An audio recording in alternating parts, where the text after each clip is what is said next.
Hi everyone, everything I watched in May. I thought I would have fewer films to discuss this month because the last 2 weeks I've been on a cruise ship going around the Mediterranean. So naively I thought I'd be too busy seeing the world to watch films, but I ended up watching, I think, more films on the ship than I would have if I stayed at home. So there's actually a ton to get through this month, so I'll dive right in.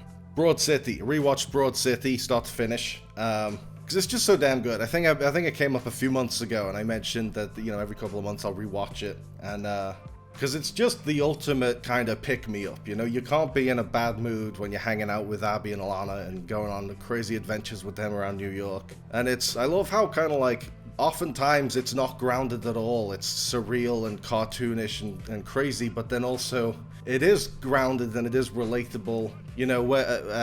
Whether it's like everyday awkwardness or how tough it is to be single and on the dating scene or whatever it is. There's these very grounded, relatable situations, but they're surrounded by cartoonish craziness. It's so much fun.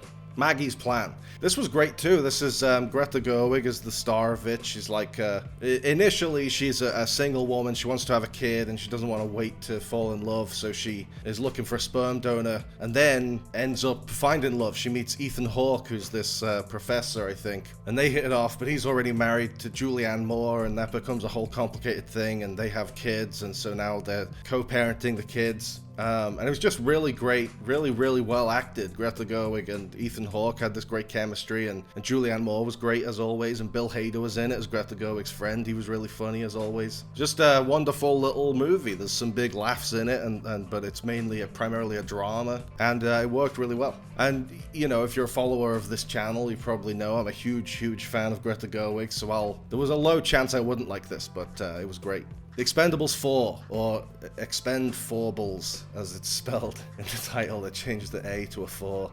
It's so stupid when they do that, like Fantastic Four, where they made the A a 4. Or 7, where they make the V a 7. It doesn't even look like a V, 7. It doesn't even work. But anyway, Expend-4bles. I really enjoyed this. I didn't get the hate for it. I remember when it came out, I didn't bother watching it because all the reviews were like this isn't just bad and schlocky as an Expendables movie. It's like even worse than that, and it's like one of the worst films ever made. And I didn't get it, honestly. I watched it and I had a ton of fun with it. It's maybe you'd be more disappointed if you went in thinking Sylvester Stallone's going to be the star. But I went in knowing he was barely in it and it's Jason Statham's movie. And I kind of loved it like that. I love Jason Statham. And if Stallone isn't up for leading the Expendables anymore, Statham's a fine replacement. It was just a fun action movie. There's some silly one-liners. There's some big, explosive, dumb action scenes that are really fun. I thought it was better than Expendables 3. Maybe even, dare I say, better than Expendables 1. Maybe not quite as great as Expendables 2, which I think is the peak of the franchise. But it wasn't like so much worse than the first 3. It's like on par. I thought it was, it was fine. You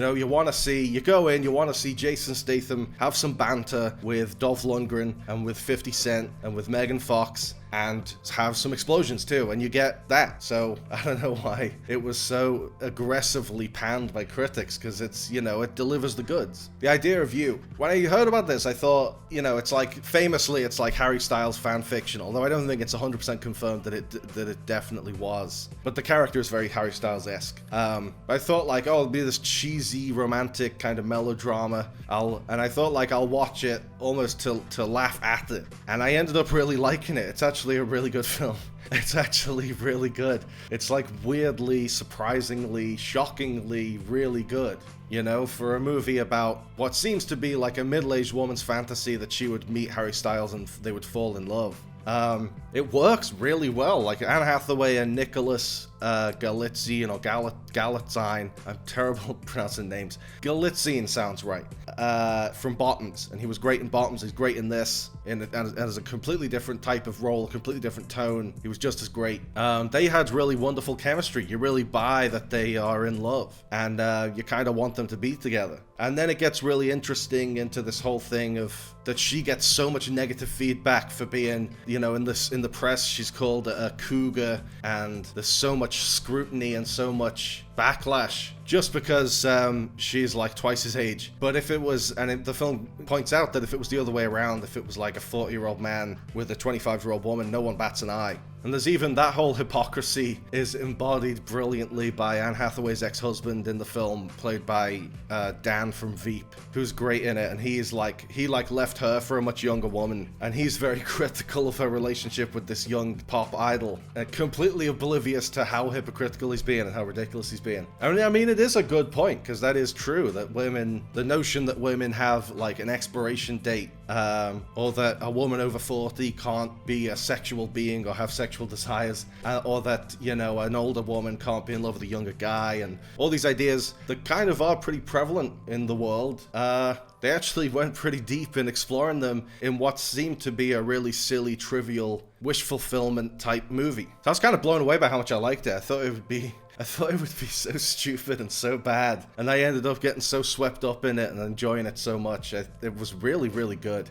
Saw X. I missed this when it came out, but it was weird because it got such positive reviews. I think it even maybe got better reviews than the first one, or at least the best reviews since the first one. And you know, it was all right. It wasn't as great as the first one. It didn't. The first movie, when you watch it for the first time, and if you don't know what the twist is, the twist knocks your socks off. And this one didn't really do that. But I thought it was a great premise that John Kramer, who's been dying of cancer now for like 25 years, he's finally at death's door, and he goes to this experimental surgery place in the middle of nowhere, and they go through the rigmarole of doing a brain operation on him and telling him his tumor's gone, his cancer's gone, it's in remission, he's fine, and they send him on his way. And so he gets them a gift and comes back to the clinic, and it's empty. It's been completely wiped out, and they've gone, and it turns out the whole thing was a big scam. He takes his bandage off, and there's no scar. They haven't even done a surgery at all. So he goes on a rampage. He rounds them all up and traps them and tortures them. And because they've fucked him over in such a horrible, selfish way, you're kind of rooting for him to fuck him up. But then, you know, then it's just a typical Saw film where they all are put into these horrible games and puzzles where, I mean, there's this one bit where a guy has to like rip out a piece of his own brain matter. It's just gnarly. I mean, that's the main thing the sequels have missed from the original. The original wasn't even that gory, but the sequels have just gotten gorier and gorier and pushed the envelope as far as they can. And it was really, really squeamish at times, but you know, I probably would agree it's maybe the best Saw film since the first one, but it's not as good as the first one. Star Wars Episode 1, The Phantom Menace. This was re-released in cinemas for the 25th anniversary, and me and my dad and my sister went down and watched it. And we kind of love this movie, you know, it's not well loved, although it kind of is now. It's been reappraised, I think, by the fan base. I think it's great. I love the way that George Lucas presents young Darth Vader, this kid who is destined to become Darth Vader, as like this adorable little kid who you think can do no wrong. Really sets up an interesting journey of like what's gonna send him over the edge, what's gonna be his downfall. Like, how does this kid become Darth Vader? And Liam Neeson is a joy to watch as Qui-Gon. And, you know, I don't love Jar Jar, but I don't find him grating or annoying or anything. He's fun to have around. And Darth Maul is a great villain. And the two sequences that like outshine any faults the rest of the film has is the pod race sequence and the Duel of the Fates sequence. Like, those two sequences are great enough to make up for anything the rest of the film does that's maybe a bit not so great. But I was one when this came out, so I've never seen it on a big screen. So it was amazing to see on the pod racer engines blaring out of the cinema speakers, you know, or the John Williams Duel of the Fates soundtrack, or just, it was great. It was an experience. And I was badly hungover when I was watching it. I felt really, really rough, but that didn't hinder it hindered my enjoyment of it, but I still enjoyed it. Fallout. I've never played any of the Fallout games, so I didn't really know what to expect from the series. But now I'm kind of thinking I should play these games, because it's kind of like, it's split between, in the vaults, you've got the underground sort of survivor civilization, where like the remnants of civilized society are trying to go on as it was in the old world. And you get a lot of fun social satire in that whole setup. And then on the surface, with the gunslingers and the monsters, it's like a post-apocalyptic Mad Max Western. And I loved Walton Goggins as the ghoul. He stole the show completely.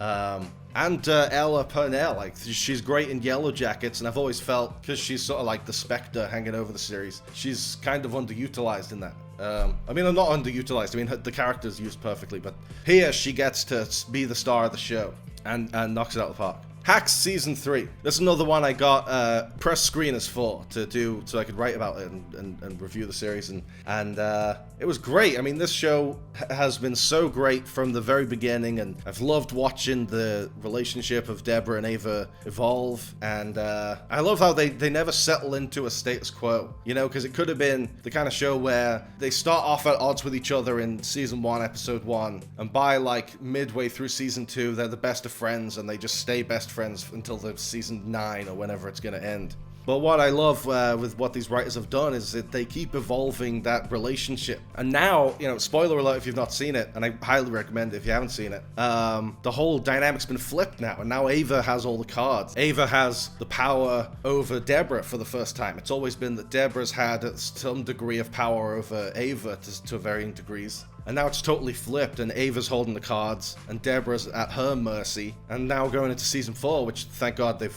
renewed it for Season 4, it's going to be a whole new show. It's going to be a totally different dynamic. And that's the same writers, not Abby Jacobson and Alana Glazer, but Paul W. Downs and Lucia Agnello, if I'm pronouncing that correctly, and Jen Statsky, all worked on Broad City and all wrote some of the best episodes of Broad City. And now this is like their creation. They've came up with the premise, and they're like the creators and showrunners, and they've just done a phenomenal job with the storytelling, and it's so funny, and it's such a heartwarming show and an uplifting show, and it's just so great. And Gene Smart and Hannah Einbinder in the lead roles are so perfectly cast and have such great chemistry and are so much fun to watch. I can't wait for Season 4 now. I want them to give me screeners for Season 4 too. And that's another thing. Most times you get the screeners and it's an email that just says, hey, here's your screeners, here's a link. But this time those three had left a message like, thank you so much for writing about the show. Your writing about the show is a big part of how it's been able to be so successful. And you know, a little thing like that goes a long way. It doesn't take long to write a message like that. And but I really appreciated it. The Black Phone. This is an interesting little horror movie that came out a few years ago. It's Ethan Hawke is like a notorious child abductor in like the 70s, and he kidnaps this kid, and the kid's in his basement, and there's a black phone, and through the phone he can speak to like the souls of the kids who have previously been trapped in that basement, and they can give him advice on how to get out. It's a great little premise. It kind of reminded me, to my knowledge, it's not based on a Stephen King book, or it's not based on anything, I think it's original, or it might be based on something, but I don't think it's Stephen King, but it's very Stephen King-esque, and I thought it was great. Eyes of Laura Mars. This one I wasn't hugely enamored with. I'd been looking forward to it because it's called like one of the true American giallo films, like Dressed to Kill, or Alice. What's it called? Alice, Sweet Alice, where it was during a very brief period where Hollywood was embracing what Dario Argento and those guys were doing with the giallo films in Italy. And Eyes of Laura Mars has an interesting premise where this photographer who's notorious for her like very lurid images starts to like see things from the perspective of a serial killer. But I don't know. I didn't think it wrapped up in a very satisfying way. It was another spoiler alert, but it's another classic multiple personality kind of twists, which is so overplayed, and sometimes it works really well. I mean, in Dressed to Kill, which I think came out after this, it works really well, but it didn't work super well in this. It just felt like tacked on, like, oh, we've set up this mystery, we need to come up with a way to resolve it, so fuck it, multiple personalities. Let It Be. This came on Disney Plus, and it's the intro by Peter Jackson, who I guess must have helped restore it, and the director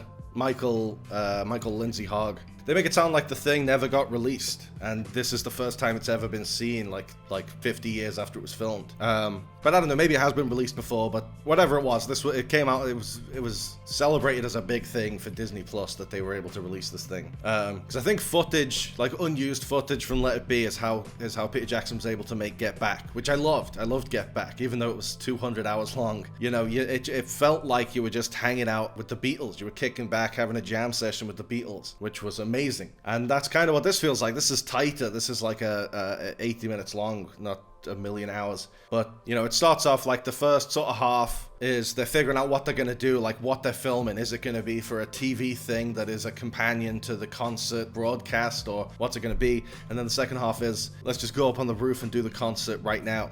And it's all that footage has been shown so much now, so it's hardly a surprise. But You know, I mean, it's the exact same thing as Get Back, where it just feels cool to hang out with the Beatles in their prime. Well, not quite their prime. This was on the downslide. But you know, chilling with the Beatles. What could be better than that? Safe. I swear I watched this years and years ago. It's the Jason Statham film, and I swear, like, when it came out, and I would have been like 14, and me and my friend every weekend would go and rent a bunch of DVDs back when you could do that, and watch them. And they swear this was one of them, but I didn't remember it that well. But it's like Jason Statham is thrust into this situation where he has to look after this little kid she remembers a really complicated safe code and like corrupt cops and the triads and Russian gangsters, and basically every dangerous person in New York City wants to get her. And Jason Statham's like the one guy who's protecting her, which was awesome. It was kind of like the Last of Us kind of lone wolf and cub scenario, where there's like one guy who has to protect this kid from like hundreds and hundreds of other bad guys. I thought it was really great. It was really like tightly edited, and Jason Statham obviously is an awesome just action hero, and it's great to see him in this protector role where it's just like a really easy character to root for because he's trying to prevent people from hurting a kid. And you know, Jason Statham I see as like the closest thing we have to a modern day Charles Bronson. You know, where Charles Bronson was a tough guy on and off screen. He wasn't like a namby-pamby actor. He was a guy who would beat the shit out of 8 guys at once, whether there's a camera rolling or not. And I kind of feel like that's what we get with Jason Statham. He's like just a genuine tough guy who also has the charisma of a movie star. And this Safe was like one of the closest things he's done to what a Charles Bronson film would have been in the 70s. Like the kind of film Charles Bronson would make with J. Lee Thompson. Mother of the Bride. I hadn't even heard of this, but then I had to, like the day before it came out, I had to write a piece about the cast for work. And even just getting, you know, watching the trailer and seeing what the premise is and being able to write about it, I kind of got into it, you know. It's Brooke Shields is the star, she's the mother of the bride, and Miranda Cosgrove is the bride, and she's been away for like a year, and she comes back and surprises her mom with the news of, I'm getting married in a month in Thailand, I met this guy and we love each other. And then, so she goes to Thailand for the wedding and meets the father of the groom, and it's her old college ex-boyfriend, who she ended things on shaky terms with. And he's played by Benjamin Bratt, Javier from Modern Family.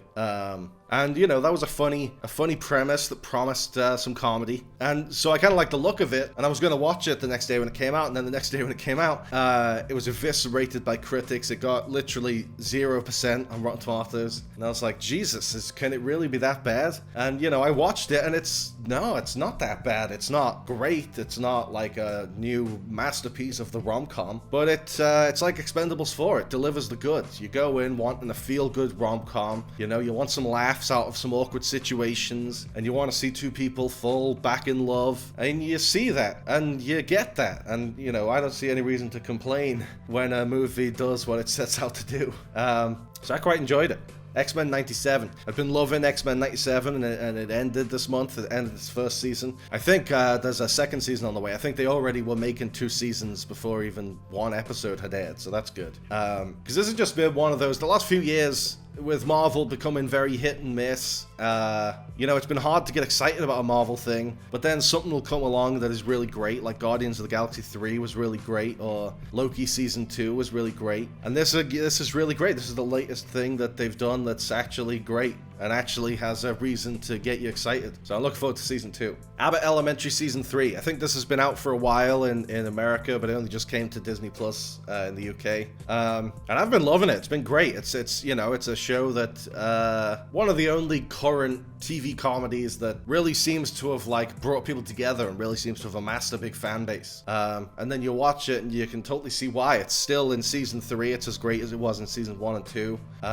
You know, the characters are continuing to evolve and their relationships are continuing to evolve, and it's just really funny. Just a really funny show. Quinta Brunson, if I'm pronouncing that correctly, she's so wonderful. She's so funny, and Janine is such a great character. I love that kind of setup. A little bit like Parks and Rec, where Leslie Knope, at least in the early seasons, she's like the one person who gives a shit, and she's surrounded by people who really don't care that much. That's kind of, you know, who Janine is, and she's a joy to watch. Welcome to Wrexham Season 3. This has continued to be great too. I mean, I'm not a football fan at all. And in fact, when they talk about leagues and they talk about their strategy for a game or anything technical about football, I'm completely lost. I don't know what league they're in. I don't know why it's important that they're in that league. I don't get it. But I like the show because it's about the people. I mean, initially, you watch it for Rob McElhenney and Ryan Reynolds, and they have a fun kind of interplay. But it's increasingly become like less and less about them and more just about Wrexham, about like the people. And that's what's interesting about it. It's like, maybe they're a football player, or they might be the coach or the manager or whatever, or the physician or a sports journalist or whatever they are in relation to football. They're just a human being. And it's interesting to get to know human beings' stories, whether they're related to football or not. Family Guy season 22. This has come to Disney Plus in the UK, and been watching it every week. And it's, Family Guy is basically now a shell of its former self. It's not as consistently great as it once was. There was a time at Family Guy's peak in its early years, I guess around like seasons 6 or 7 or 8, it became like bigger than the Simpsons, and even you saw the Simpsons like change their style to be a bit more like Family Guy, a bit more shock value based and more cutaways and that kind of thing, and more meta-ness. Those days are long gone for Family Guy, and I think only a devoted few like myself and my sister are still watching it now. But you know what? It's every few episodes there's a great one, and every episode has at least a couple of big laughs. Like I'll sit through a 20-minute Family Guy episode for a 3-minute huge laugh. Unfrosted. This is the Jerry Seinfeld Pop-Tart movie on Netflix. This is another one I didn't get why it was so viciously panned by critics. There's been a common theme this month where a new thing will come out that critics hate, and I'm like, it's not that bad. But it really wasn't. I thought it was really funny. And, even if not every single joke landed, there's like a new joke every 10 seconds, so it recovers quickly. And like, I saw a lot of people saying like, oh, we've had a film about Air Jordans, and we've had a film about Tetris, and now we've got a film about the flaming hot flavor of Cheetos and the origin story of the BlackBerry. Now, why do we need a film about Pop-Tarts? But this is like the perfect antidote to those films. This isn't like, it has some reverence for the brand of Pop-Tarts. Obviously, Jerry Seinfeld loves Pop-Tarts. And when he was a kid and they came out, it was a huge deal. But doesn't take itself seriously in the slightest. It's a 90-minute piss take. There's a bit where scientists accidentally bring a ravioli monster to life. It's the review in Empire really hit the nail on the head, where they said it's Oppenheimer in Anchorman's clothes. Like it's in the style of Oppenheimer, where it's treated as this. It's basically the invention of the Pop-Tart is treated as the space race, where it's the secret government project that's going to change the world. And every other character is like a historical icon. Like Bill Burr plays JFK, or Dean Norris plays Khrushchev. It's ridiculous, but it's like in the style, it's like as ludicrous and absurdist as Anchorman, and that's a perfect way to describe it. And that's, who couldn't like that? Who couldn't like Oppenheimer in Anchorman's clothing? I just thought it was delightful. It's so ludicrous and so much fun. Shakespeare in Love. I'd never seen this. It popped up on, I think, Prime Video. And, I wasn't taken with it. It's notorious for it won all the Oscars. The Saving Private Ryan should have won because of Harvey Weinstein's very aggressive Oscar campaign. And, far from the worst thing Harvey Weinstein did. But Saving Private Ryan is so fucking much better than this fluff. This is just, it's like the idea of You, but instead of Harry Styles fan fiction, it's William Shakespeare fan fiction. And as such, it thinks it's so much cleverer and so much artsier than it really is. It's basically a mediocre rom-com, but because it's about Shakespeare, it's so pretentious that it doesn't think it's that. It doesn't think it's just a naff rom-com, but it is. The Map of Tiny Perfect Things. This was really wonderful. I really liked this, and it really made me cry a lot and laugh a lot. It's another one with big laughs and big feels. Catherine Newton is the star of it, and the guy, I don't know the guy's name, but there's a guy. And it starts off focused on him, and he's stuck in like a Groundhog Day time loop. And at the start of the film, he's been in it for a while. So he's figured out what's going on in this town on that day, and what's the most fun things for him to do every day. And he just kind of goes through every day like that. And then he bumps into Catherine Newton, who he realizes is stuck in the same time loop. She's repeating the same day as well. And so they start hanging out together. And then he starts to realize, I don't want to spoil how it all shakes out, but he starts to realize, I'm not the star of the story. He thought, like, I'm the star of the story, and here's this beautiful woman who's come along who's gonna fix me. But then he realizes, like, no, it's her story, and I'm here to help her. And there's a really interesting kind of twist. And suddenly it becomes her movie. And then as you get to know her better, you get to find out more about her. It gets really heartbreaking, but in a really great way. In a really touching way. I thought it was fantastic. There's so many lovely moments in it. Like, there's a bit where he talks about every single day his sister plays at a football game and they lose like 3-0. Her team doesn't score a single goal. And then one day he's like never been to the game. And then one day he actually decides to go and watch and cheer her on. And within their cheering her on, she scores a goal. And so they still lose, but she scored a goal that she didn't score any of the other million times when he wasn't there. There's just little beautiful things like that. Like the smallest bit of effort for someone you care about can have the biggest impact on them, you know, which is a nice message. American Dad. This is the show I was falling asleep to for the first half of the month when I was still at home, and it's just such a good show. I think it's so underrated because it's sort of like dismissed as like Family Guy's lesser cousin. But I dare say American Dad's a better show than Family Guy, because Family Guy, there's no consistency whatsoever. I mean, the characterization of the characters can change at the drop of a hat if it serves the joke, or if they've thought of something funny to do. But with American Dad, it's a bit much more consistent of who the characters are, who Stan is, that he's this sociopath who means well, but takes things so ridiculously far, and makes a huge mess in pursuit of doing the right thing and does 100 wrong things. Or Roger, you know, Roger's just one of the absolute most iconic, most brilliant characters in the history of animation, because once they decided that he can disguise himself and people will buy the disguise, they just open themselves up to absolutely endless possibilities they could do with this alien character.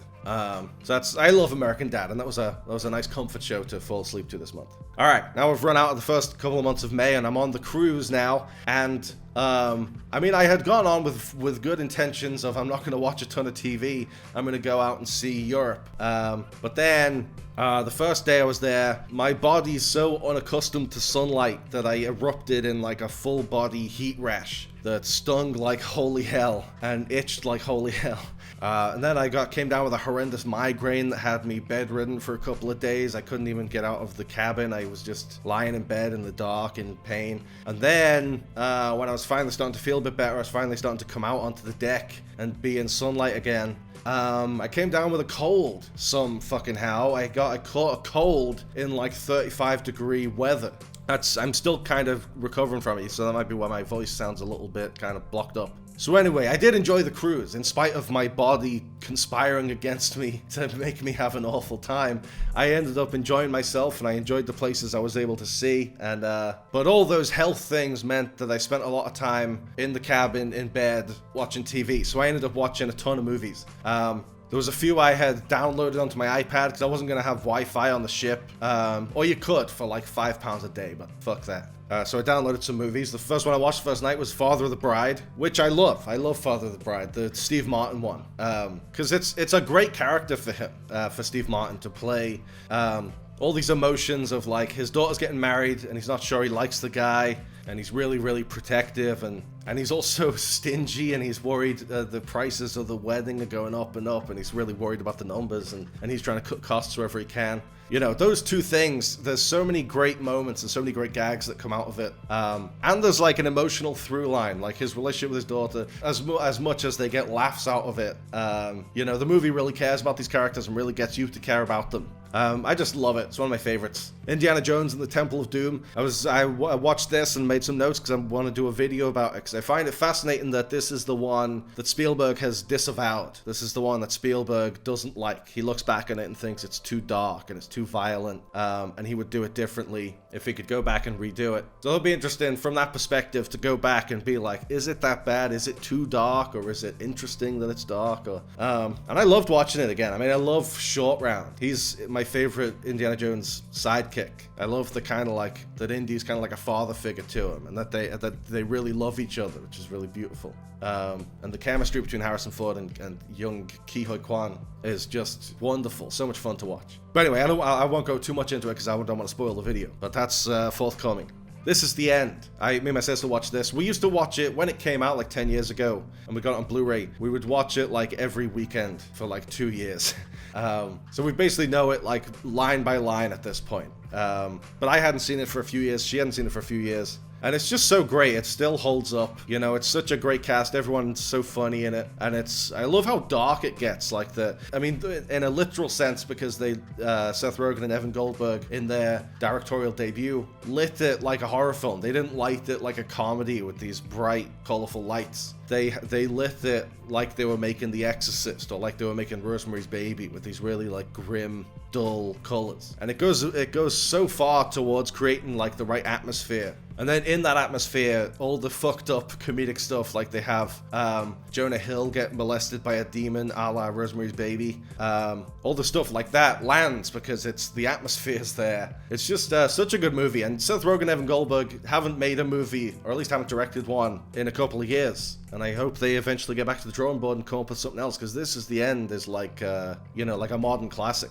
And I feel like it's underrated. I mean, I think it's one of the funniest movies ever made. But I don't see it getting discussed as one of the funniest movies ever made. The Mitchells versus the Machines. This one I think I've talked about a few months ago as well, because this is another one of my favorites, and I watch it, quite regularly. I think it's so moving. It's so funny.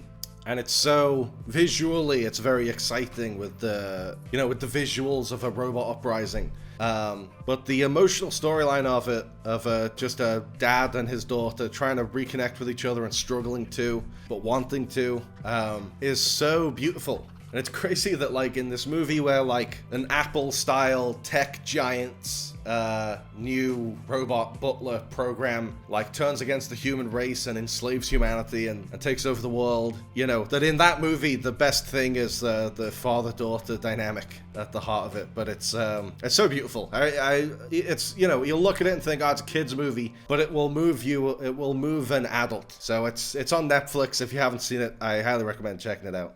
Knocked Up. There's another one I absolutely love. I mean, when I first watched it when it was on TV, around the time when it came out, I was too young to understand any of it. I didn't understand what a one-night stand was, or why you wouldn't want to be a couple after having sex together, and all these naive things that like a 12-year-old me didn't get. And that's the young people's storyline. There's also the parallel storyline of the Paul Rudd and Leslie Mann characters, getting older and thinking they might not be meant for each other, and that they only got together because they got pregnant. And so at the time, I really only enjoyed it for like Seth Rogen and his friends, bantering with each other, all the beard jokes about Martin Starr's character and stuff like that. But as I'm getting older, I can appreciate the emotional stuff more and more. And I think that's Judd Apatow's masterpiece. That's if his whole thing is to do these raunchy, hard R movies that are a lot sweeter and more sincere and more thoughtful than you're expecting them to be. And Knocked Up is kind of the pinnacle of that, because like that sounds like a high concept premise, like unexpected pregnancies, so much antics and hilarity will ensue. But it's also asking these questions of like, am I ready to be a parent? Can anyone be ready to be a parent, or do you just have to do it and figure it out on the way? And Paul Rudd has that great line, do you ever wonder how someone could even like you? Do you ever wonder how somebody could even like you? And I love the way Judd Apatow does that he, forces men to confront their feelings and insecurities in ways that society traditionally has discouraged. Are you there, God? It's me, Margaret. When I was on the ship, I finally finished the book. Are you there, God? It's me, Margaret. The book that it takes a 12-year-old like 2 weeks to read. I've been getting through it chapter by chapter since about December. And then I kind of had given up on it entirely for a few months. And I finally picked it up again and finished it. I actually finished it in about 2 days when I had no other distractions. It's a wonderful book, so I rewatched the film, and I already loved the film. I think I put it on my top 10 last year, but it's like a perfect adaptation. I mean, you read the book, and there are certain things that Kelly Fremont Craig changed for the film, but it's like things that like in a book you can have, Judy Blume can write, Margaret had to make this decision, so she thought about this side of it, and then she thought about this side of it, and then she decided on this. In a film you have to show that visually, you have to show it through dialogue, and so she changed it to make it like it's a conversation with another character, or you know, there's something that nudges her into making a decision. But, I mean, mostly it was just, you know, exactly what is in your head when you're reading the book is exactly what's in the film. And all the actors was cast so fucking perfectly. It's like, I couldn't imagine any actors doing those roles justice like the ones who were in it. Especially, I mean, Abby Ryder-Fortson as Margaret is obviously the anchor of the whole thing. But even like Rachel McAdams and Benny Safdie as the parents, or Kathy Bates as the grandma, or Nancy Wheeler, I can't remember the actor who plays her, but she's perfect for like what an insufferable dick Nancy is in the book. Is like the actor plays her so perfectly. I mean, I already knew it was an amazing movie. I'd already seen it a few times, but I had a whole new appreciation of it having read the book and seeing what a spot-on adaptation it is and how faithful it is, considering how many books get butchered in the adaptation. I greatly appreciate how, I mean, the film really is like what you see when you read the book. And maybe that, I'm cheating a bit because I'd seen the film before reading the book. So maybe that was why I was picturing it. But I just, having read the book and then rewatched the film, I can't imagine a more perfect adaptation.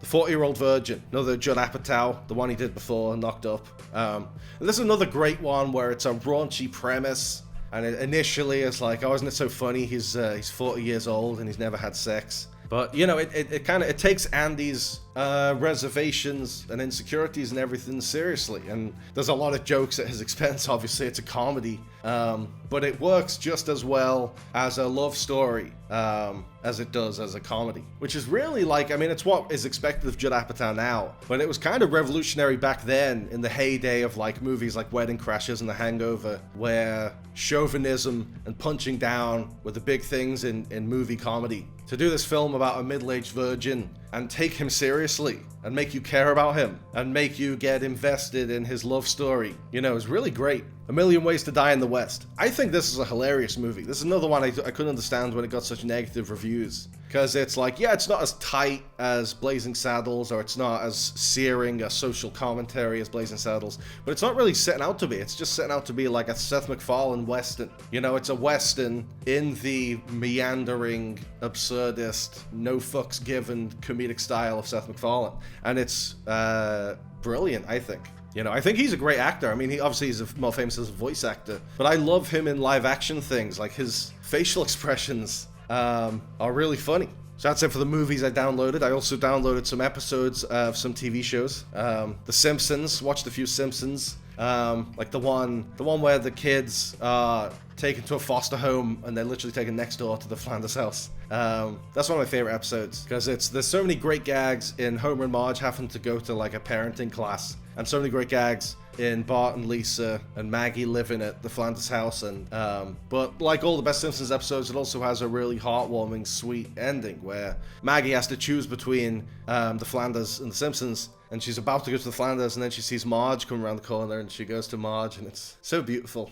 Derry Girls. I wish I'd just downloaded the whole series of Derry Girls. I downloaded about 7 or 8 episodes, and I ended up watching all of them about 5 times each. Because I've loved the show since I first watched it about a year ago, but the last couple of months I've gotten really, really into it. And I think the cast is incredible, and it's a really interesting premise that it's this coming of age, you know, high school show with the backdrop of the Troubles. But I think it's down to what makes it so rewatchable and so compelling is down to Lisa McGee's writing, where like every character is so well defined and all their relationships are so well defined with each other. And the storytelling is so perfect where, you know, she'll set up a premise and then there's complication after complication after complication, barreling towards like a hilarious punchline at the end, or like a really ironic, funny payoff. And underneath all of that stuff that all works really well as a sitcom, there's so much dramatic stuff, and not just dramatic stuff with the politics in the background, but like amongst the characters, something really sad will happen to them, or some huge change will happen, or, you know, something to really test the characters. It's just, it's so compelling. It's such a great show. I can't believe I slept on it for so long, because it's been acclaimed since it first aired, like 8 years ago.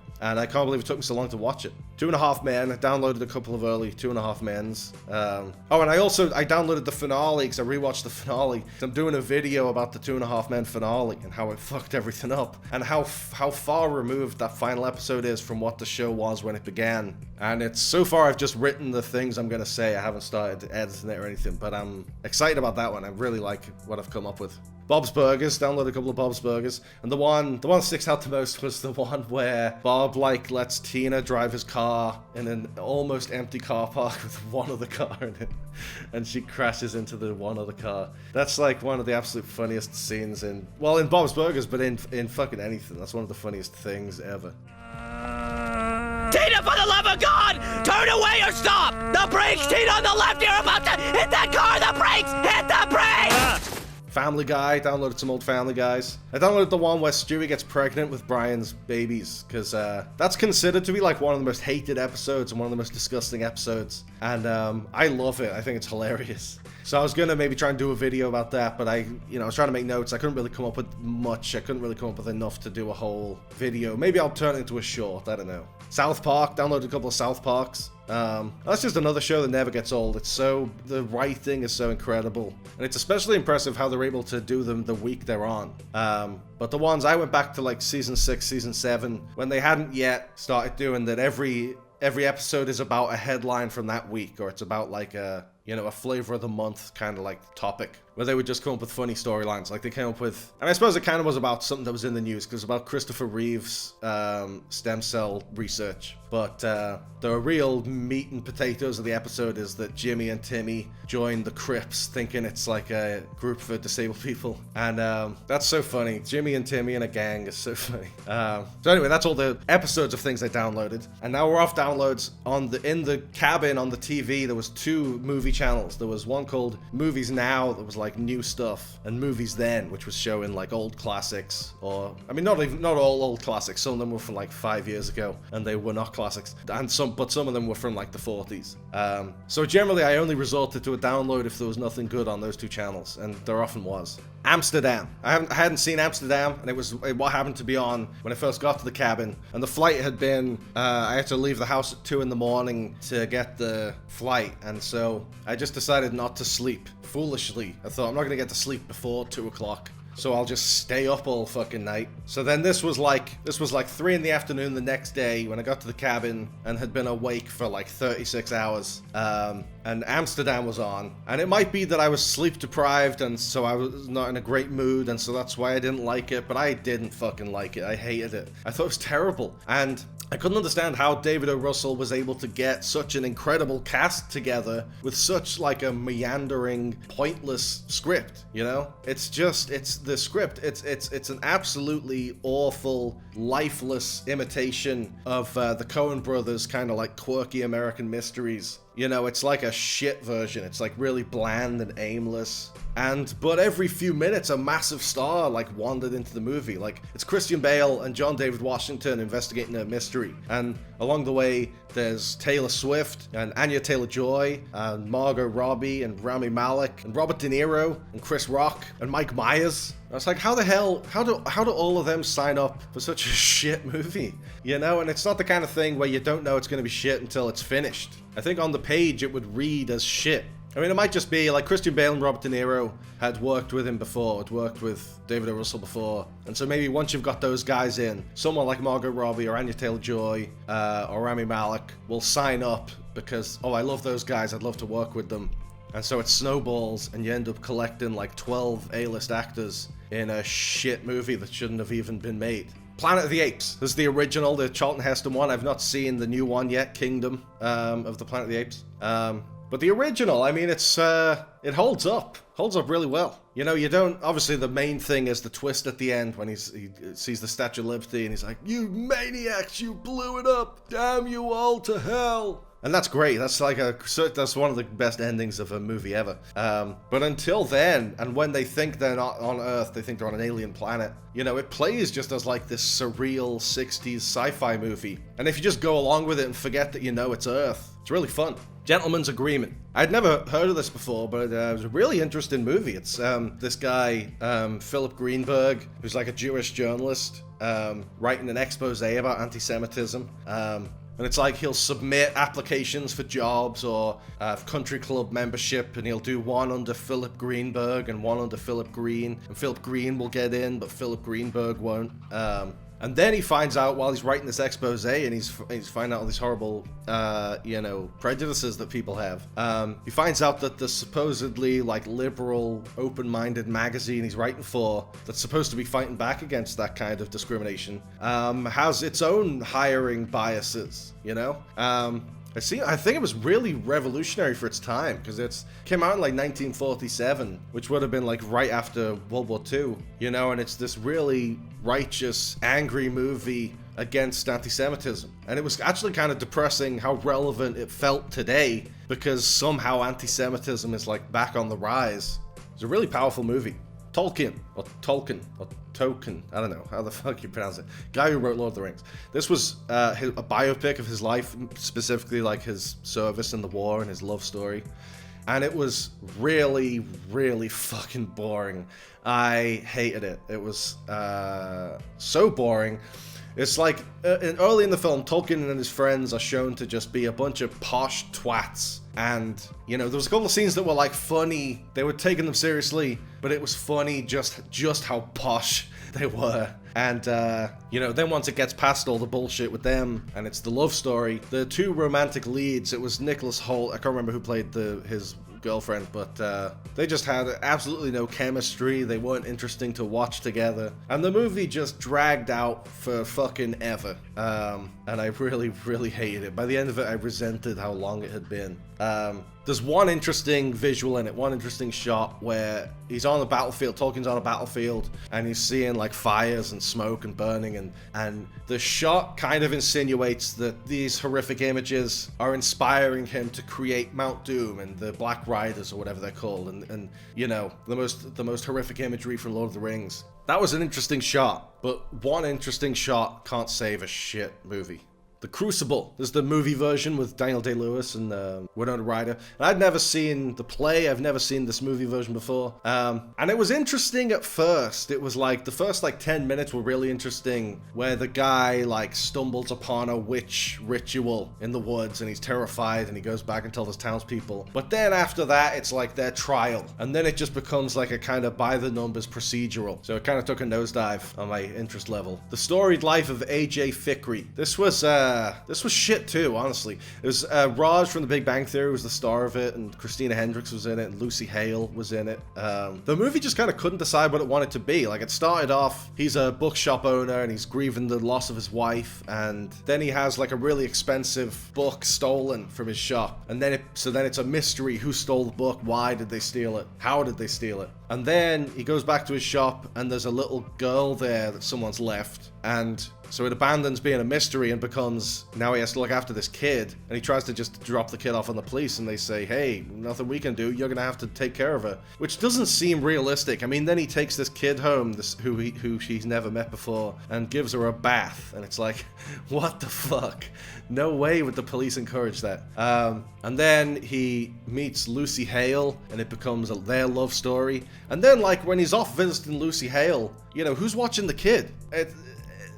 It was no good. It was awful. It was awful. I hated it. Silver Streak. This one was really good. I've seen the other Richard Pryor, Gene Wilder films. I've seen Stir Crazy and See No Evil, Hear No Evil, and really enjoyed them. But I'd never seen this one. And I didn't realize Fred Willard was in it. I love Fred Willard as Phil Dunphy's dad in Modern Family, and in Anchorman as the station manager, and in all of Christopher Guest's films. He's always fucking hilarious. He's the kind of actor who, like, just makes any movie better by being in it. Just by being there, he makes it better. And this was great. It's like this one, Richard Pryor and Gene Wilder are stuck on a runaway train, and Fred Willard's like the guy in the tower telling them what to do. And it has an awesome climactic train crash sequence. When the train crashes into the station, it looks amazing. It was like the 70s when they did everything for real. There's no CGI. They just crashed the train into a station and had all the civilians disperse, had extras running out the way, barely making it out there with their lives. You know, it's safer the way they do it now, but it looked better the way they did it then. The Female Brain. I only saw the second half of this, so I got like all the payoffs to setups I didn't see. So I can't really judge it because I only saw half of it. But it was way more saccharine and sweet than I would have expected from a film directed by Whitney Cummings. I would have expected a much more cynical film from her. So it was interesting to see that, you know, this is the movie she directed. It's like it's sincere and saccharine. An Affair to Remember. I'd never seen this, and I was surprised by how funny it was. I always avoided it because it sounded like a sappy melodrama. But this was a really funny movie. I mean, not funny all the way through. There are sad things in it, but it made me laugh a lot. And I've always liked Cary Grant, you know, but he's quickly becoming one of my favorite actors. I've seen him in a lot of stuff recently, and he's like so charismatic and so funny and so charming and such a great actor. And he like could be a star today. It's like weird that he doesn't act. You watch him in a movie from the 30s or the 40s, or in this case I think the 50s or 60s, and he's not acting in the old-timey way that actors did back then. He's acting like with a modern clip, like he could be in a movie today and you wouldn't be like, what's the old guy doing here? Alita Battle Angel. This was on a couple of times. I watched it like in chunks the first time and I thought it seemed really shitty, but then it came on again and I was able to watch it in a more linear fashion. And it's when I was able to watch the whole film and get an idea of what it is, I liked it a bit more, but it's still not great, but it's and I found the weird way they gave I think that's Rosa Salazar, who I loved in the Netflix series Brand New Cherry Flavor. She was great in that, and she's a great actor, and she was great in this, but they gave her like CGI like big manga eyes, I guess because it's based on a manga, but it didn't work. It was just like Uncanny Valley. It was like really creepy. But, you know, she's a great actor, and Robert Rodriguez is a great director, and there's a lot of clunky exposition and stuff as they have to, like, do some world building and establish who Alita is, why she's under Christoph Waltz's care, what the world is, what Fall City is, what the fall was, and all this stuff. And that's a bit clunky and mechanical. But it's, it's a pretty dazzling sci-fi action-adventure. There's a lot of great action scenes in it. So, it was okay. It wasn't great, but it wasn't terrible. Avatar was on Avatar 1, which every time I watch it on a television, I'm just reminded how amazing it was on the big screen. And, what a new thing that felt like when it came out and you went and watched it in IMAX 3D. How it felt like a whole new way to watch a movie, and it felt like the most immersive movie experience you'd ever have. And then you watch it on TV and it's never as great, but you are reminded how great it was to watch it in the cinema. Barbarian was on. I fucking love Barbarian. Especially, that whole first half building up to the reveal of what's in the tunnels under the house is so masterfully done and so tense, and it builds you up to think, can Bill Skarsgård be trusted? What's going to happen with him? And then for there to be such a wild left turn where it has nothing to do with any of that was so brilliant. And then to suddenly pivot to Justin Long, and you have him eventually gets to the house, and you find out he owns the house. And it starts to connect with, what we were watching before. And then just the subversiveness of, like, the terrifying tunnels that we were desperate to get out of before when we were with Tess and Keith. Suddenly he's going down there and measuring up so we can charge more on the Airbnb listing.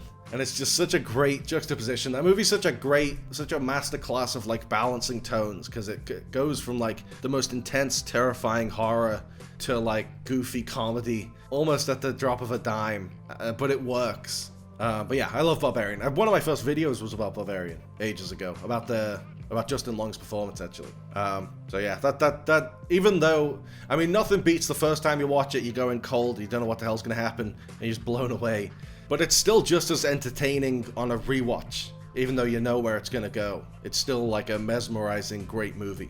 Once Upon a Deadpool. This is the PG-13 version of Deadpool 2, where Deadpool's telling the story to Fred Savage, like an adult Fred Savage, a la Princess Bride. I was kind of interested to see, they've changed some of the jokes, and obviously there's less blood and less, next to no swearing. I thought it was an interesting little experiment to do a PG-13 version of this movie. And all the stuff with Fred Savage was pretty good. They added some great new jokes in with that framing device. And Deadpool 2 is just a good movie, even the sanitized version. Cleopatra. There's another one I'd never seen, and it was notorious for having a very troubled production and then being like the biggest box office bomb ever at the time, and sort of signaling the end of old Hollywood and ushering in the beginning of new Hollywood. And watching it now, it's a fucking mess. It's such a huge movie, and it didn't seem to have much of a focus at all. It was just a fucking mess. Isle of Dogs. When I did my Wes Anderson video ranking his films, I think I ranked Isle of Dogs the bottom because I just didn't like Isle of Dogs. There was parts of The French Dispatch I liked, but I just didn't like Isle of Dogs at all. I just found it to be so dull and uninteresting. But in that video I said I've only seen it once and I've never been compelled to watch it a second time, but maybe it deserves a reevaluation. Finally now, it came on this TV, on Movies Then. I thought, you know what, okay, I'll give it a second chance. And still don't like it, still think it's naff.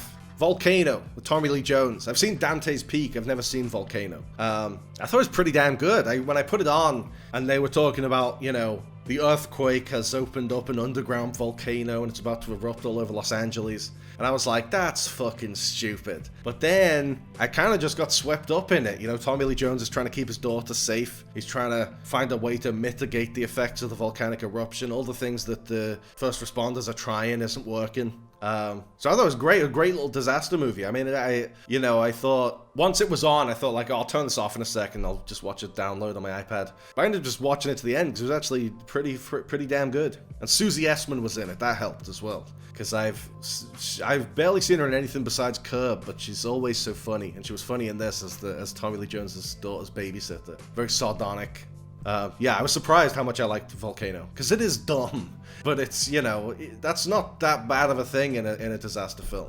Solaris, 2002, the remake with George Clooney. And I watched this years ago when I was on a George Clooney kick, and I didn't like it, found it really boring, and I didn't understand it. And I thought maybe now I'd understand it a bit better, or I'd like it more. And I didn't. I still haven't even seen the original Tarkovsky Solaris, and now I've seen the remake twice that I don't even like. So, I don't know, maybe I'll one day get around to the original, but I didn't like the remake either time. Everything Everywhere All at Once, this came on, and I hadn't seen it in a while, and just reminded me how fucking great it was, and what a mind-blowing, fiercely original film it was back then, and how it totally deserved to sweep the Oscars, because that was a total Oscars underdog. That was, I mean, not so much because it was like a populist choice, and it was a really beloved movie that year, but it wasn't the kind of film that normally wins Oscars. It's an action film, and it's a science fiction film, and it's a comedy. It's all these things that don't get Oscars rolled into one, and it got all the Oscars. It's just a hugely entertaining film, and but underneath the spectacle and the sci-fi and the kung fu,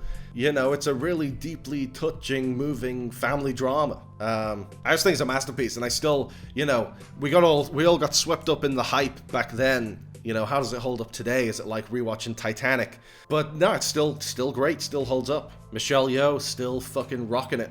There's another one of my first videos was about, and still one of the most watched videos. Never Been Kissed with Drew Barrymore. I watched this for the first time probably 3 years ago, and really enjoyed it. But I never, you know, go around to rewatching it, but it came on the TV, on Movies Then, and I really enjoyed it again. I mean, it's a bit of an iffy premise where she's an undercover journalist in a high school pretending to be like 16 or 17, but she's like 25. And I kind of question the idea that Drew Barrymore would have never been kissed. Drew Barrymore's so ugly that no one would ever want to kiss her on the lips. I don't buy that. But whatever, yeah, you go along with it. And she plays the part of someone who's very insecure and very self-conscious well, so, you know, you buy it, even if she's gorgeous. But she strikes up a romance with the teacher, and it's like weird from both ways, because she's lying to him about who she is, so that's weird. And he's a grown man teacher who fancies his supposedly a 17-year-old student. He doesn't know she's 25, he thinks she's 17, and he's into her. But it's a really funny movie, and she's great in it, she's wonderful in it, as usual. Gifted. I quite like this. This was Chris Evans plays a guy who's had to look after his niece because his sister, her mom, commits suicide. But now the evil diabolical grandma is like suing him for custody of the kid, even though his sister specifically wanted him to look after the kid. Which is the same story as the Five Nights at Freddy's movie. That was the exact same, apart from that he was the kid's older brother. It's the exact same story. But she's the kid, who's played by McKenna Grace, who I think is fantastic. I loved her in Ghostbusters Afterlife. And I loved her in Frozen Empire, but Frozen Empire as a movie sucked. But she's terrific, and she was terrific in this as this gifted kid who Chris Evans has put her in a normal school because he wants her to be friends with kids her age and get to be a kid. But she's a genius, and she should be in like college classes with college kids. And Jenny Slate plays her teacher, who strikes up a bit of a romance with Chris Evans. And Octavia Spencer is the neighbor who also loves this kid and looks after the kid all the time. And so she has a vested interest in whether the grandma's going to get custody and move her away. I mean, it didn't really explain that well why Chris Evans' character was such a dick the whole film. He's like just a complete asshole to everyone. Even like Octavia Spencer's character, who couldn't be more great to him. and she's helping him raise this kid and asking for nothing in return, he's still a prick to her for some reason. But I enjoyed the movie well enough. I mean, McKenna Grace is fantastic. Death on the Nile, this is the recent Kenneth Branagh version. Another one with an inexplicably star-studded cast. I haven't seen A Haunting in Venice, but apparently that's even worse. But I didn't rate this that much. You know, I thought his Murder on the Orient Express was pretty good, but this one I was not so taken with. But I don't even understand the point of doing it anyway. There's already good movie versions of these classic Poirot mysteries from like the 70s and like 18 others. So what, apart from letting Kenneth Branagh flex his Belgian accent, which isn't even that good, what is the point of these things? Why do they keep making them? I mean, money is why, but you know, you could make just as much money doing something better with more of a point. Ford v Ferrari. I watched this a little while back. My friend Harry introduced me to it, and he's a big gearhead, or whatever you call people who like cars. And he's an engineer. He's big into cars and racing, and I'm not. But he had convinced me like it's just a good story, and it's not about. I mean, it's about cars, but it's not just for car lovers. And he was completely right. It's a fantastic story and great performances from Matt Damon and Christian Bale. They have a great dynamic in it that's really fun to watch. And the ending, I find the ending really powerful. I don't want to spoil what it is, what happens. But it's a great ending, and it's foreshadowed really beautifully. Halfway through the film, something happens, and there's a great line. And it foreshadows what happens at the end. And when it comes back, it ties everything together so beautifully. I thought it was a fantastic movie, you know, first time I watched it, and I enjoyed it just as much the second time. And I don't know the first thing about cars, but you don't have to enjoy this. Being Rose. This was an interesting little, like, indie road movie with Sybil Shepherd, only from a few years ago, so it's an older Sybil Shepherd, who I hadn't seen in anything in ages. I thought she hadn't acted since, like, the 80s, but this was, like, 2017, and she's, from what I could tell, because I was sort of dipping in and out of it, because this was one of the days I was bedridden, she was, like, traveling across the country on a motorized scooter with a big canopy on it. And she's an ex-cop, because when she got harassed by this guy, she shot him and showed her badge and was like, fuck you. Along the way, she meets Pam Grier. It was great to see Pam Grier as well, because I haven't seen Pam Grier in anything new forever. But I love her. She's one of my favorite actors. And the thing was, James Garner was like the love interest Sybil Shepherd meets. And then you find out Sybil Shepherd has a terminal illness and she's dying, so she's trying to reconnect with her estranged son and his wife, or... I don't even really remember it that well, because I really was in a bad state watching it. But I enjoyed it. I mean, Sybil Shepherd's always a pleasure to watch. She's a great actor. Live Free or Die Hard, or Die Hard 4.0 as it's called in the UK, because we don't have New Hampshire here, so Live Free or Die means nothing to us. This is maybe... I mean, I love Die Hard with a Vengeance, the one with Samuel L. Jackson. That's my favorite of the Die Hard sequels. But this is a very close second. And it starts to get a bit too ludicrous towards the end when John McClane is being attacked by a fighter jet, and he ends up on the wing of the jet, and then he slides down a piece of broken highway to avoid an explosion. And it's like, isn't this the guy who cut his feet on broken glass in the first film?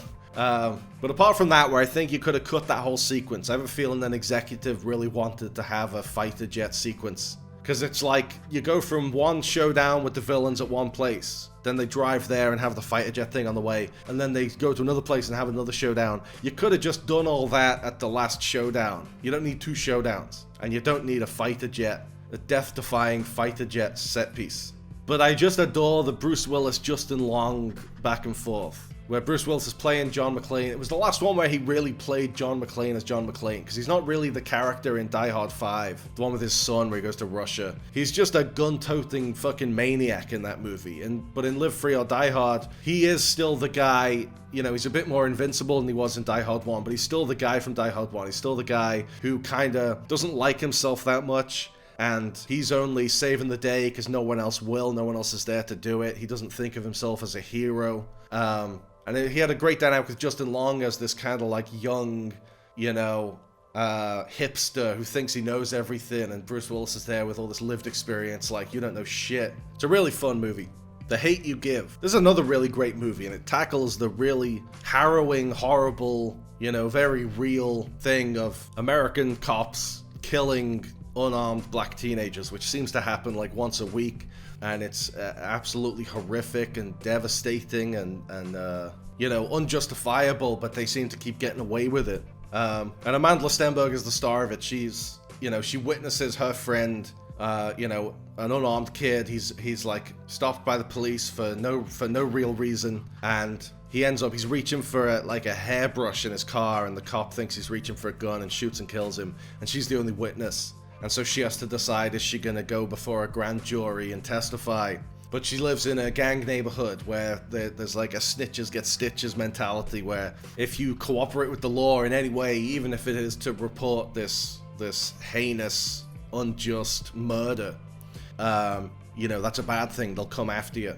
So she has to decide what she's gonna do. And it's just a really fucking powerful movie. It handles this really dark, really horrible, really poignant, timely subject matter in such a, you know, like a really careful way, but also it doesn't pull any punches, and it takes every perspective. Like Sabrina Carpenter is in it as the tone-deaf white girl at Amanda Stenberg's school, and Carmen plays her uncle, he's a cop, and he even sort of looks at the cop's perspective and says, you know, if it's dark and you can't see what he's reaching for, we have to assume weapon. You know, I just thought it was really interesting that it kind of just looks at this issue from every single possible angle.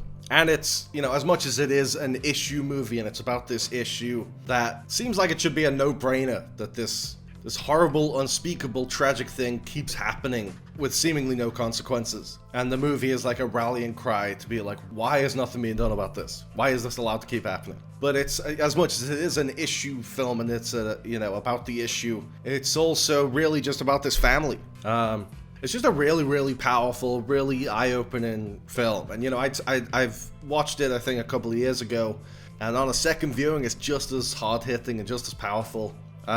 It's a masterpiece. Hero mode. This is the furthest thing from a masterpiece. This was not that good at all. It's set in like the video game industry, and it's at this video game studio run by Mira Sorvino. I think it's like her late husband's company, and she's not really sure what she's doing. And Sean Astin is there working on this new game, and Mira Sorvino's teenage son like fixes all the bugs in the game in one night, and then she decides, she has the bright idea, you're now the creative director of the studio, which Sean Astin's horrified by because he's been working on this game and been working at this company probably for years, and he's an adult, and she makes this kid his boss, this nepo baby. But it was just kind of like, my understanding of the video game industry is very rudimentary. I don't really understand how it works, I understand the basics of it. But even I had like a better understanding of how the video game business works than this film. And the whole thing becomes like the kid, because he's a kid and he's a fucking idiot, he opens a virus emailed to him by his rival that like deletes the whole game they've been working on. And they have like a week before PixelCon, which is like their fictional version of like E3, where they have to present their new game, and they have literally nothing. And they somehow managed to come up with a working demo for a new game in 7 fucking days. And the bright idea they come up with is, let's get the players to code the game for us. Like, they call the game Brainstorm, and they come up with this bright idea.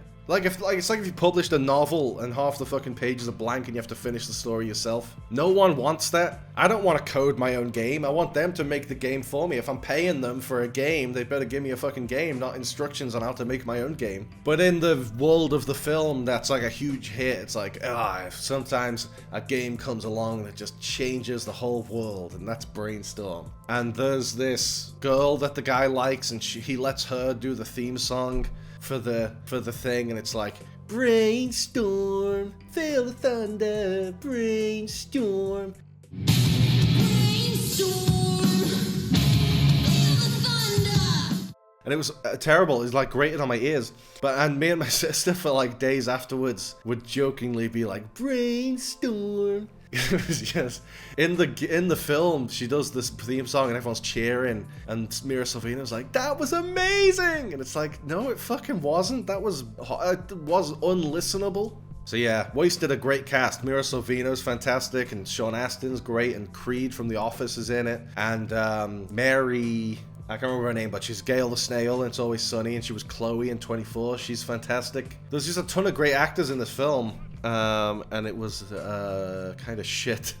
Swimming with Men. This was actually pretty good. It's Rob Brydon is going through like a midlife crisis. His wife's left him, and he ends up joining like a synchronized swimming group with these other guys who are also like middle-aged and depressed. And so like the synchronized swimming elements is like this really funny physical comedy element. But the character goes to some dark places. Like, he starts drinking heavily, and, you know, he's just absolutely miserable. And Rob Brydon played that. He played the midlife crisis really well, really authentically. I thought he did a great job with it. And there's also the physical comedy of the swimming, and while they're doing a synchronized swimming routine at a kid's birthday party, like, there's like a turd that pops up in the pool. But there's a great balance of like the melancholy of a midlife crisis and the goofiness of a bunch of men who swim together. Predator, great fucking movie. This came on, and it's just so much fun. Arnold Schwarzenegger and Jesse Ventura and Carl Weathers out in the jungle fighting an invisible alien who's ripping their arms off and shit, and then Arnold has like the one-man stand against him where he covers himself in mud. It's just awesome. Like, for something that grew out of an inside joke in Hollywood where Rocky Balboa was gonna have to fight an alien because he ran out of people to fight on Earth, they went and made it this like sci-fi action movie masterpiece. It's like weird how great it is, because it's literally just like a guy fights an alien in the jungle, but it's this meditation on humanity and masculinity and violence and, like, you know, man conquers beast. And it's a big, silly, explosive 80s action movie. It's like, it shouldn't be as good as it is, but it's so fucking good. Call of the Wild. This was the recent one with Harrison Ford, and I didn't like it. The dog, first of all, was a fucking nightmare. He runs across a dinner table and just like eats whatever he wants that's supposed to be for like all the guests, and he just trashes the rest. And he's on a sled, pulling a sled with a bunch of other dogs, and he just pulls all the other dogs off the edge of a cliff. It's a nightmare dog. No one would keep this dog. This is a dog that would be put down in real life. And I don't understand, like, he doesn't meet Harrison Ford, or he meets Harrison Ford early on, but Harrison Ford doesn't take this dog under his wing until like halfway through the film. But he's narrating the whole thing, like, as if he knows the dog's whole backstory. Like, how did the dog tell him? You know, like early on after he destroys the banquet at his old owner's house, and the owner puts him outside, and Harrison Ford's doing the voiceover like, this wasn't the first time he had to sleep on the porch. It's like, how do you know? How, did he tell you how many times he had to sleep on the porch? See, I didn't like Call of the Wild. It was pretty crap. Prometheus. I watched Prometheus when it came out and haven't seen it since. And I remember not getting what the fuck it was about then, and I don't know what the fuck it's about now watching it again as an older person. I mean, it's all about where did the aliens come from, but I don't care where the aliens came from. The alien works so well as a terrifying movie monster because he's the other. He's everything. He's inhumanity incarnate. He's like a bloodthirsty, otherworldly killing machine that our Earth minds can't even begin to comprehend. That's why he's so great. So why do you want to do a whole movie, or he really actually want to do a whole trilogy of movies about their origins, about how they were created? Who gives a shit how they were created? You know? Are we gonna do a movie about Michael Myers getting born? Or are we gonna do a movie about like the evolution of great white sharks that led to the creation of a 25-foot one in Jaws? No. Movie monsters work because they show up and kill people. I don't know. I don't give a shit where they came from. Val. There's the documentary about Val Kilmer that came out a couple of years ago. It was fantastic. I didn't know what a complicated life he'd led, and you know, there was some complicated stuff with his dad business-wise, where he eventually, like, his dad had opened all these shell corporations for his income, and it basically came to a point where Val Kilmer could either sue his own dad or write his dad a check for every penny he owns, and he chose to write the check, and he just had to get back to work and start making money again. And he had a brother who died of an epileptic fit and drowned in a pool when he was like 15. There was just so much tragedy, and there's a whole story about how when he got out of Juilliard, he got his first starring role in a play, and then they asked him, can you be the second lead because Kevin Bacon's available? And then they said, can you be the third lead because Sean Penn's available? And eventually he went from being the star of the show to being the character who was the butt of all the jokes. And it was just it was like stuff you couldn't write. It was like, you know, it was just so rich, and there's so many interesting stories in it, and like all the stuff from the set of The Island of Dr. Moreau, what a nightmare production that was. And then eventually all his recent health troubles he's had, and how that's affected his life. And, you know, Val Kilmer himself had a cinematography credit at the end because it was interesting, like, how much of his own life he'd filmed. He'd been filming everything, like, when he first had his daughter, he was filming so much of her growing up, and he would film himself on the sets of movies, and, you know, pretty much the whole film was made up of footage that Val Kilmer had filmed just for his own personal archive. And so you get, like, a really intimate portrait. You know, it's not just bullet points, this happened, and this happened, this happened. Yes, you know, if it says he was miserable on the set of The Island of Dr. Moreau, then you see 5 minutes of examples of him being miserable, talking to the director or working with Marlon Brando, but it's not what he was expecting that would be working with the greatest actor in the world.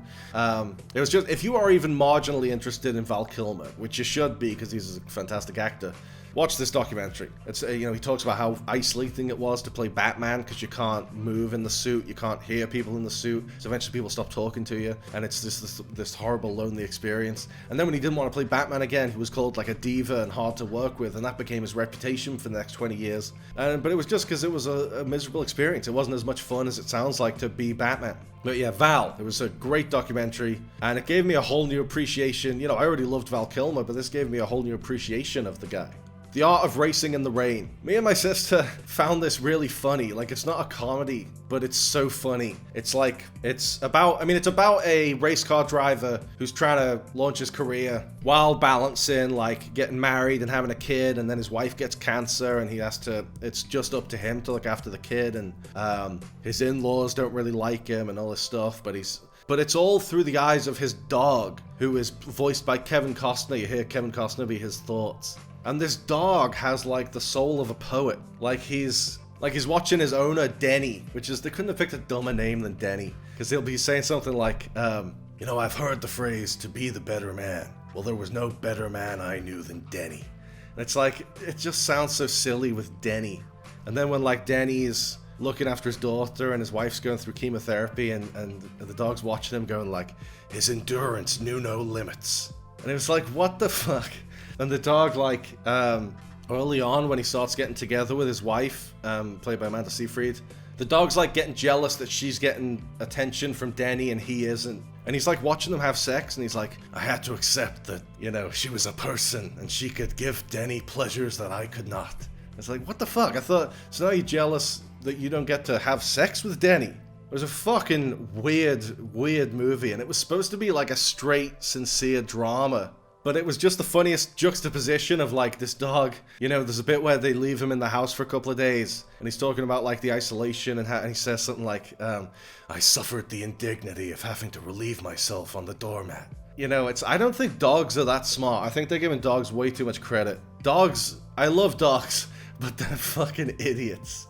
There's no way there's that much, like, insight and reflection going on in their heads. They don't know anything. Most of the time, they can't even follow where the ball went, and then they can't follow your finger when you're trying to point to where the ball went. There's no way this is going through their head. His endurance knew no bounds. There was no better man than Denny.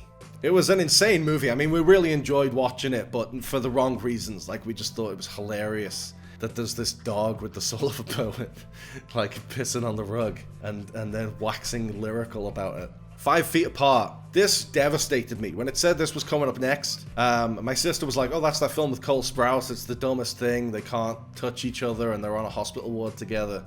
It's so sappy. And then she was out of the room and I came back and it was on and I thought, okay, I'll put this on for a couple of minutes and then I'll watch something else. And then I ended up getting so swept up in it. It ended up being one of the saddest fucking films I've ever seen. I cried so much. I was, like, weeping. Because that is the premise. It's Cole Sprouse, and his love interest is the one from the White Lotus, the one who played Jennifer Coolidge's assistant in season 2. And they're both these kids who are on this ward. They've got, what do they call themselves? They call themselves CFers, which I think is cystic fibrosis, which I believe is a real thing. I don't know if the symptoms of it shown in this movie are real. But they're, like, okay around other people who don't have CF, but if they're around each other, if they touch each other or they come into contact with each other, they can pass on infections to each other that could kill each other. And there's this nurse who let these 2 kids who loved each other break the rules and touch each other, and they died, and she doesn't want to let that happen again for obvious reasons. But these kids love each other, and they have to stay 5 feet apart. And it was just, I don't want to spoil what happens, but it was fucking devastating. Like, they have such great chemistry, you actually believe that they're in love. but all these terrible medical things keep happening to them that are completely out of their control. And it's just like so mean of them to make you love these kids and want them to be together, and then keep throwing medical disasters at them and make it so they can't be together. It was, I mean, it was a good cry. It was like a cathartic cry. Like, I felt good after it. But it was a heartbreaking fucking film. I, Robot. I haven't seen I, Robot since I was like 7. And I was kind of blown away by it then. And the CGI was amazing back then in 2004 or whenever it came out. But watching it now, the CGI has not aged very well at all. And it's a very... I've never read the Isaac Asimov book. But in the credits it says suggested by the novel by Isaac Asimov. So I'm guessing they didn't really base it on that at all. And I'm guessing that's a much more complicated storyline, because what they've got in iRobot is basically company makes robots, robots turn bad, robots turn against humans, humans fight back, blow up all the robots, the end. And conveniently, all the robots who have turned evil have like a red light in their chest, which makes it easy to spot them. It was just, I was nowhere near as impressed with iRobot at 26 as I was when I was like 7. Our Friend. This I really enjoyed. This was recent, I think for the last couple of years, because I remember when Jason Segel was promoting it. And Jason Segel plays this guy.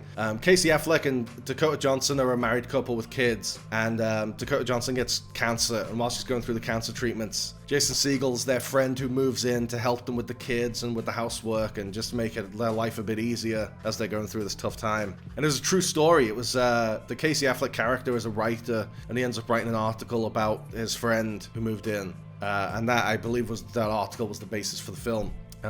It was just really, really wonderful. Like, it's, you know, Jason Segel just can't help being funny, so there's some really funny moments. But it's a really dramatic movie and a really touching movie. And Casey Affleck and Dakota Johnson were great, where they don't shy away from their characters' flaws, like the Dakota Johnson character hasn't been 100% faithful to her husband, and as she's going through the treatment, her mind is being affected by it, and she needs to be on antipsychotics. She's like becoming violent, and Casey Affleck just kind of has to put up with that. But it's, you know, you only have so much patience.